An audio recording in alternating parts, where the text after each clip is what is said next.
teman-teman semuanya, ketemu lagi sama saya Novi di acara podcast outdoornya anak rantau di Jerman.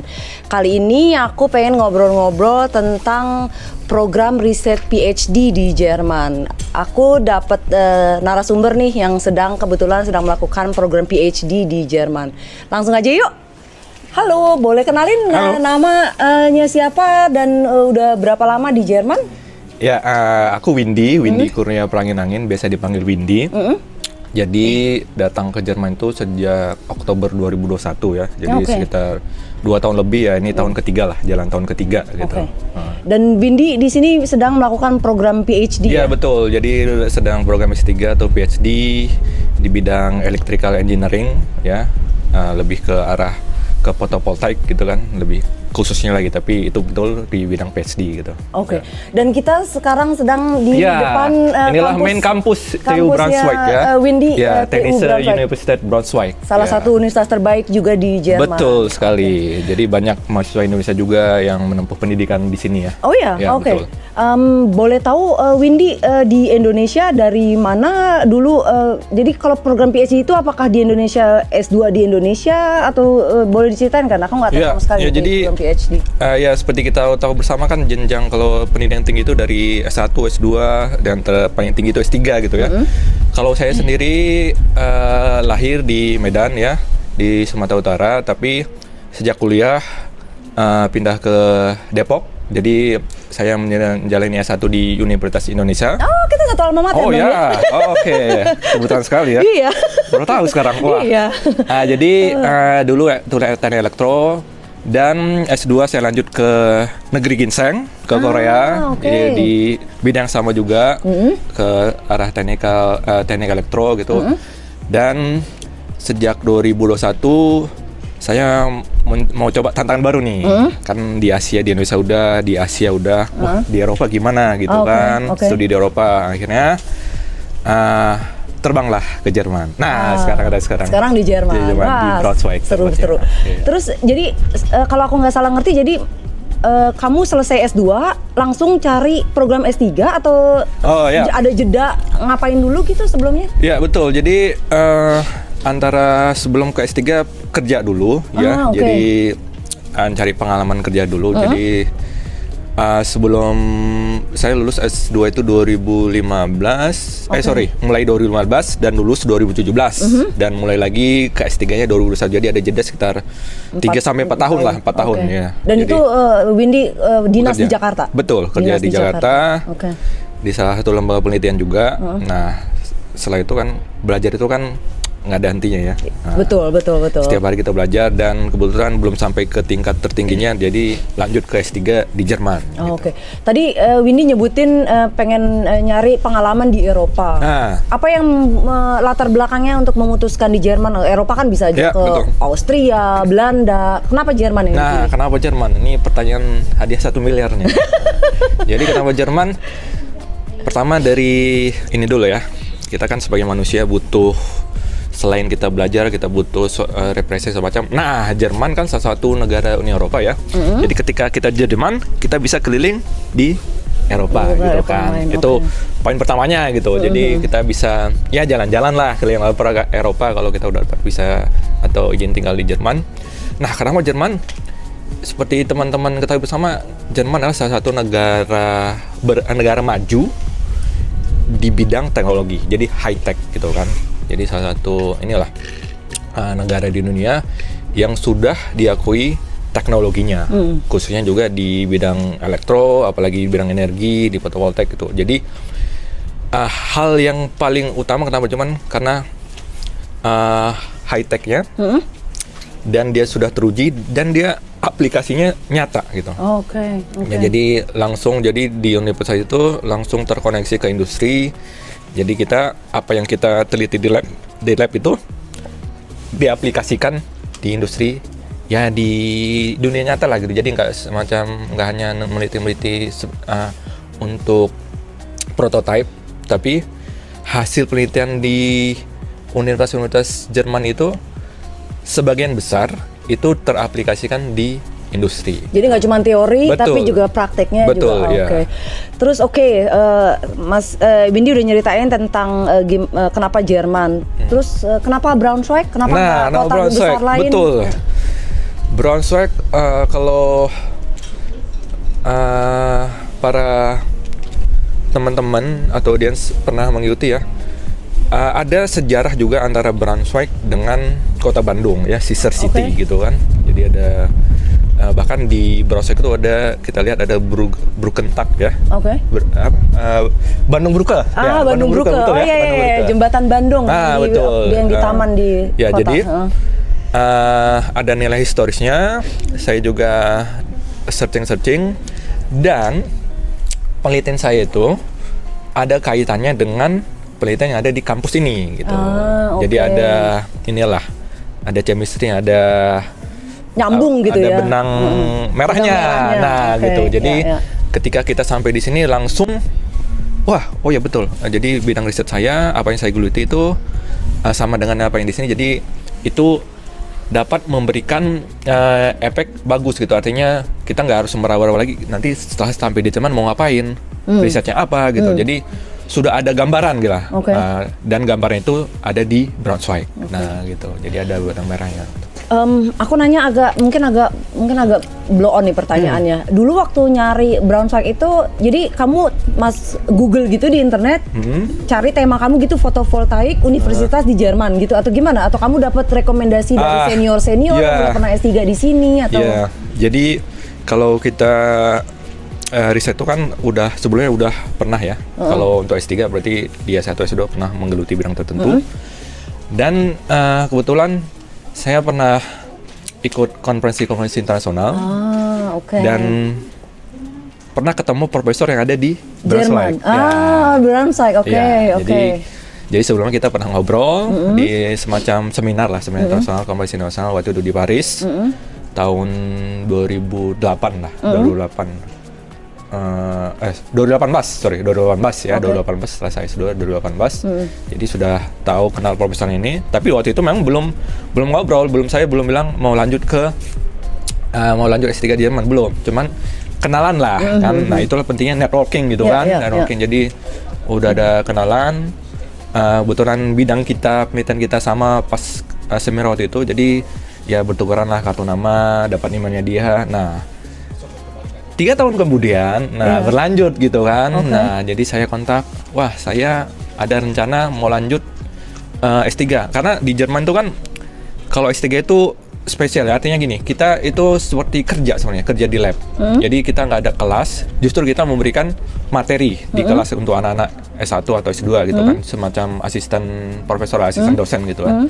Jadi keberlanjutan kita itu, kelulusan atau diterima kita itu sangat bergantung pada si profesor ini.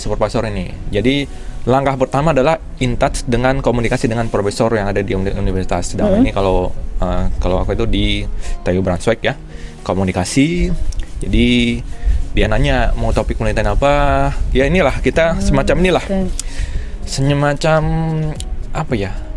Jadi sales lah gitu ya kan. Jadi mesti nulis proposal. Proposal, rencananya mau melakukan riset ini gitu. Betul. Kira-kira saya mau tujuan saya ini di bidang ini, semacam proposal. Terus kirim proposal, singkat cerita, bla bla bla. Oh ya, dia tertarik karena bidang kita ya nggak sama-sama persis, tapi inline lah gitu kan. Oke. Sejalan sama si profesor itu. Oke, kamu siapkan berkas-berkas segala macam. Silakan lihat di website kampus apa saja yang diperlukan gitu kan. Ya, dari situ berlanjut. Jadi langkah awal untuk S3 di Jerman itulah menemukan seorang profesor yang akan menjadi supervisor kita. Gitu. Yang bakal memfasilitasi selama riset Windy di sini. Betul. Gitu ya. Itu program PhD itu berapa tahun ya, Windy? Nah, kalau di Jerman itu pada umumnya 4-5 tahun. Oke. Mungkin ada sampai 3 tahun, tapi sangat-sangat jarang. Ya, tapi pada umumnya kita kalau ngambil garis besar itu paling cepat 4 tahun biasanya sampai 5 tahun. Tapi bahkan ada yang sampai 6-7 tahun, itu tergantung ya. tergantung orangnya sendiri. Oke. Dan tergantung profesornya juga gitu kan. Nah, gitu. Jadi kamu nih di supervisi sama profesor yang ketemu di conference di Paris itu. Betul. Oh, jadi, ya ampun, what a small world ya. Nah, ya jadi itu pentingnya ketika kita punya semacam jaringan, semacam networking ya kan, semacam ya temannya teman segala macam itu penting sekali gitu. Jadi ketika ketemu di jalan semacam itu ya say hello apa itu penting. Betul. Setuju. Sekarang aku mau nanya tentang biaya. PhD di sini mungkin nggak murah ya? Nah, jadi pada umumnya ketika melanjutkan PhD di Jerman ada 2 jalur. Pertama, dia mendapatkan scholarship. Atau kedua, dia dapat biaya riset dari kampus atau dari profesornya. Kalau aku dapat beasiswa dari DAD. Itu DAD itu semacam lembaga penyedia beasiswa di Jerman ya. Itu dia memberikan ke seluruh mahasiswa, bahkan bukan hanya mahasiswa, periset juga di seluruh dunia. Betul. Dan dia punya kantor cabang di Indonesia, DAD itu. Nah, kalau aku sendiri dapat beasiswa dari DAD. Gitu. Untuk itu terbatas nggak sih kalau beasiswa gitu? Jadi bisa dibilang kalau di Jerman itu dia itu beasiswa bergengsi. Kenapa? Dia full beasiswa dan kita semacam dapat privilege kalau dapat DAD. Misalnya salah satunya apa? Ketika mengurus visa gitu kan, ketika sudah dapat letter of acceptance dari DAD bahwa kita penerima beasiswa, itu prosesnya lebih cepat gitu. Nah, karena memang seleksi dari DAD sendiri sudah agak rumit gitu kan. Jadi dan mereka juga kan penyedia beasiswa di Jerman gitu kan. Jadi udah si kedutaan besar Jerman di Indonesia juga udah paham bahwa ini prosesnya di DAD sudah berarti untuk mendapatkan visa tidak perlu butuh waktu yang lama lagi gitu. Karena persyaratannya juga sudah ada gitu kan, di syarat untuk mendapatkan visa itu juga sebagian besar ada di syarat untuk mendapatkan beasiswa gitu. Wah, seperti yang Windy bilang, untuk dapat beasiswa di DAD kan nggak gampang ya. Kasih tipsnya dong, Windy, biar gimana nih, biar mungkin banyak teman-teman yang mau juga pengen kuliah di Jerman tapi nggak bisa bayar sendiri, pengen cari beasiswa. Ada tips triknya nggak untuk bisa dapat beasiswa? Tipsnya pertama sih ini ya, kita harus mempersiapkan diri dulu secara mental dulu ya. Mental. Karena kalau dari segi teori, segi apa yang harus dari segi pendidikan atau dari segi materi itu bisa dipelajari kan segala macam. Tapi yang paling penting dari diri kita sendiri, mental kita udah siap atau belum gitu kan. Jadi ketika kalau pertama pasti persyaratan itu bisa dilihat di website DAD Indonesia. Nanti teman-teman bisa searching di DAD Indonesia di Google, itu ada persyaratannya. Setelah memenuhi persyaratan tersebut, berarti ada tahap selanjutnya itu wawancara. Nah, disinilah yang paling poin pentingnya sebenarnya. Jadi tadi mental itu, jadi kita harus siap gitu kan, percaya diri.